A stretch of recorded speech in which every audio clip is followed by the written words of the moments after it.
Welcome back to the channel, guys. So normally we talk about Game of Thrones, Warhammer 40k, and I told you we're going to move to Star Wars and Lord of the Rings. We're going to start peppering that in. And this is going to be the first semi-Lord of the Rings video. And I say semi-Lord of the Rings because as I was trolling some, Reddit posts, and by trolling I mean I wasn't messing with them, I was trolling like I was fishing. And I was trolling through there, and I found a book called The Last RingBearer. And I'm like, that's odd. And then I started reading it, and reading about it.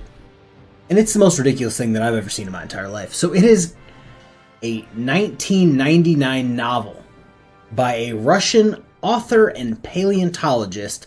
Bear with me because I'm sucky with name pronunciations. It's Kirill Yeskov. And it is the most Russian fan fiction that I have ever had the displeasure of looking into and reading the first chapter ever, really. It's definitely an unofficial, I don't want to say sequel or prequel, but it's like a reimagining of the events of Lord of the Rings, but from the Orcs side, from the Mordor side. And the book is based off the premise that Tolkien's books were written by the victors. So, yeah, obviously they're going to paint the bad guys or the enemy in a bad light. So, this Russian guy, Yezkov, retells the story mostly from the viewpoint of Mordor and its allies rather than the elves, Gandalf, and the West. And that's kind of wild. I'm going to take a second to step away, get a drink, and then we will be back with comparing, contrasting the storylines, the characters, the themes, why it's not really in the United States, and we're going to get to all that. So this is probably going to be a long video. Alright, just to put this into perspective, I went and grabbed some water, so we're good to go. To put this into perspective, this is a Russian man in the 90s writing about the orcs from their perspective, and it is going to be the most Russian take on the Lord of the Rings that you've ever seen in your entire life. Like I said, I tried reading like the first chapter. Garbage. That's all I have to say. So, this is how he took. Everybody remembers the regular Lord of the Rings, the actual Tolkien-written Lord of the Rings. This is his perspective. His perspective was that Mordor is actually peaceful and was a constitutional monarchy. And it was on the verge of an industrial revolution, home to scientists, mechanics, literate citizens. Contrasting, obviously, with them being orcs and them basically worshipping the devil. Barad-dûr, Sauron's citadel, symbolized an emerging enlightenment for their civilization and a monument to reason, not to evil. Again, what? Like this, again, this is the most Russian take. Sorry if there's Russian people that will watch this. This is the most Russian take on this ever. And he also recast Gandalf as a warmonger allied with the elves seeking to crush Mordor. And Saruman actually accused Gandalf in this book of crafting a final solution for the Mordorian problem. And the elves were portrayed as imperialistic zealots opposed to Mordor's modernization. Now, if that doesn't sound like the most Russian take on what actually happened, this sounds exactly like the elves and humans, the dwarves and the hobbits were the West, and Mordor, poor Mordor, was Russia. That's what it reads like to me.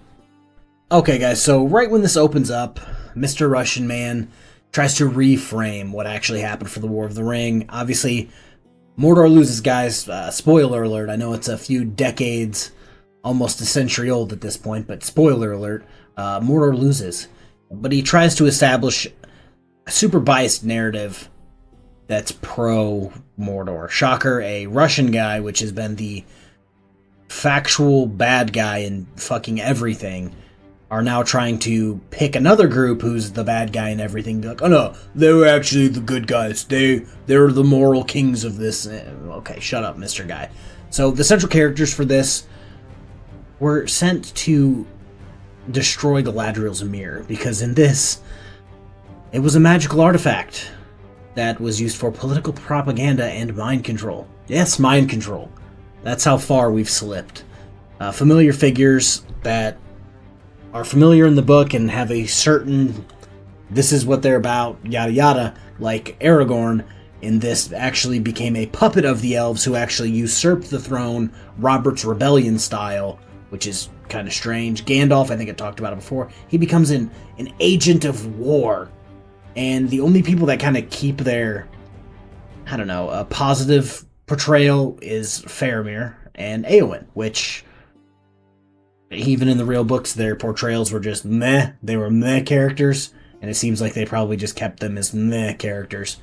So along the way in this, they find the elves manipulated history, manipulated events, and in this, the orcs, trolls, and dwarves are actually reimagined as normal people.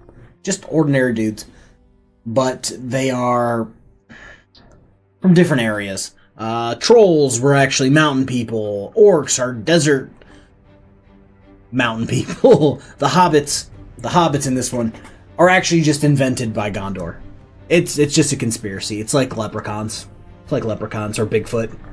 And now we're going to get to the theme or the purpose of this novel, or what I think it would be, is, again, it is history revisionism. Tolkien's version, Victor's history, let's take it back to World War II.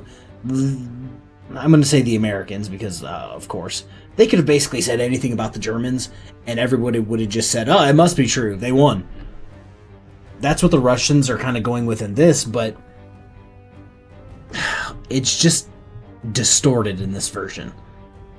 Like, where nothing's, it's almost like intentionally accurate. It's almost like the whole book is just trolling. And it could also be read as a critique to totalitarianism, which is weird. And God, like, I don't even want to read this because Yeskov is just annoying to me. And it's basically like he was going through the entire book going, only they have to be competing. There's no good guy or bad guy, which again is like the most pro-Russian way to look at this as, oh no, the West isn't good, the East isn't bad. They're just competing. I just hope both sides have a good time. And now we're going to talk about for a second why, like, the publication, why it's not bigger than it is. So it was first published in Russia in 1999 and reprinted in, I think it says Ukraine, in 2002. I don't know, I keep wanting to say 20-something. And then print on demand 2015. I'm assuming that's just for over there. So it won an award, a Stranick Award, in Russia in 2001. That doesn't really mean anything. But no English commercial editions exist because of legal concerns that the Tolkien estate would sue the pants off them. So for an English translation, the way I did it, I had to find a PDF online that was an English translation. And again, I read the first chapter. Wasn't very good.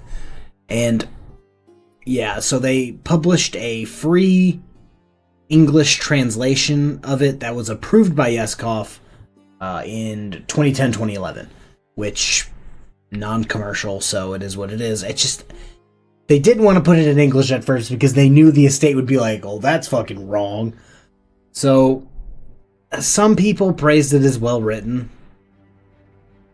I'm going to assume, Laura Miller, looking at you, I'm going to assume you're a crazy person. And it is described as a prequel or transparent revisionism. I don't think it. I think it's I feel bad about the country I was born in. I'm going to revise this loved work of art into something that makes me and my country not look like the evil villains in the world. And in summary, in closing, The Last RingBearer, don't read it. It's not worth it. It's not worth it. Like, I thought I was going to get when I looked into it first, I thought, okay, cool, maybe it'll be like an add-on piece. Maybe it'll be like a nice little DLC that they squished at the end, 50, 60 years after the books came out. We'll just tack this on at the end. But it just kind of like, he tried to redefine Mordor as a struggling Enlightenment era society, and it's just like, my guy, take a seat. Like, it's again, in war, you like to look at your enemy as the worst, but in the grand scheme of things, like the orcs versus people, that is what it is. You can't really, oh, they interpreted that wrong. No, that's just what it is. So I'm gonna call it a literary piece of propaganda. That's what I'm gonna call it. So that's it. I might leave the link if I can remember for the English translation version. I might leave that in the description somewhere, but that is the video. And this is going to be the first jump into Lord of the Rings. This is me sticking my little pinky toe in the Lord of the Rings water, so hopefully you guys enjoyed it.